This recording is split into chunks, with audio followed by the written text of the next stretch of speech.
तू अपन खाती दूसरे के दे दे ना दे सुन ले बड़ा नहीं कबो ना मान लो तू क्यों से प्यार करत हो हां आ तू हर बियाह क्यों कोई दे रस माई बाप तू कितना बजर हरामी बड़ा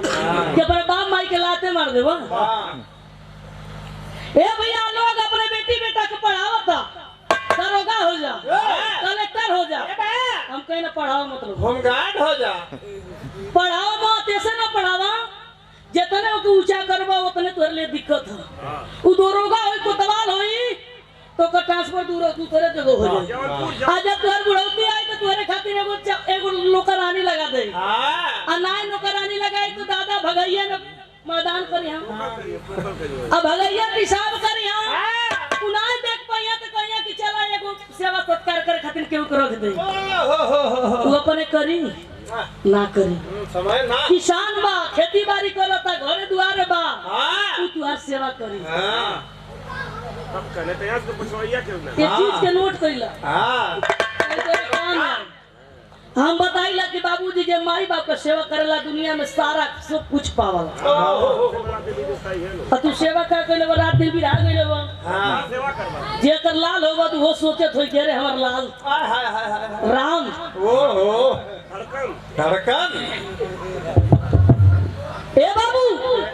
आज आप लोग को विराह सुनावा तो नहीं आसान ना पूरा विश्वास भाई ऐसा हित ना भाई ऐसा ये मोहब्बत के सुने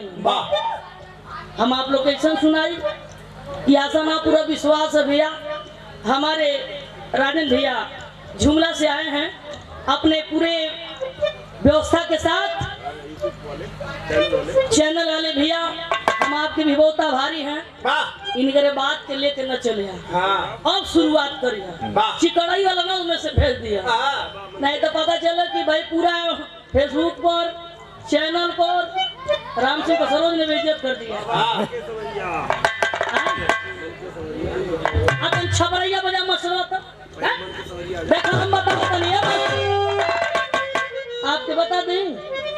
छपरैया बोला तो वो तो मैदान कर देंगे छपरैया केवल करेजा चाहिए हो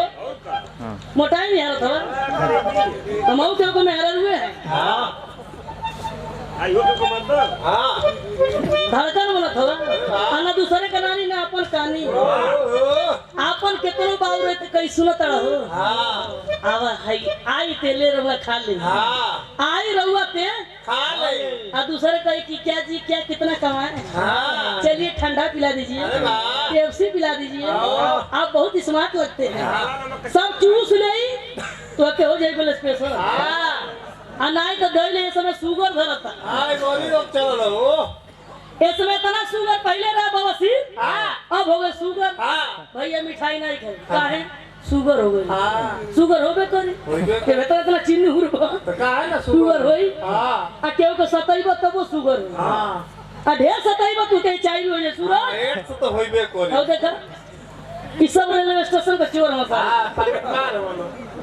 तीन ते रतिया भर बाद गांव में संगमा दिनवा में भेज दवा रेलवे स्टेशन मऊ बंद हो गई वाला स्टेशन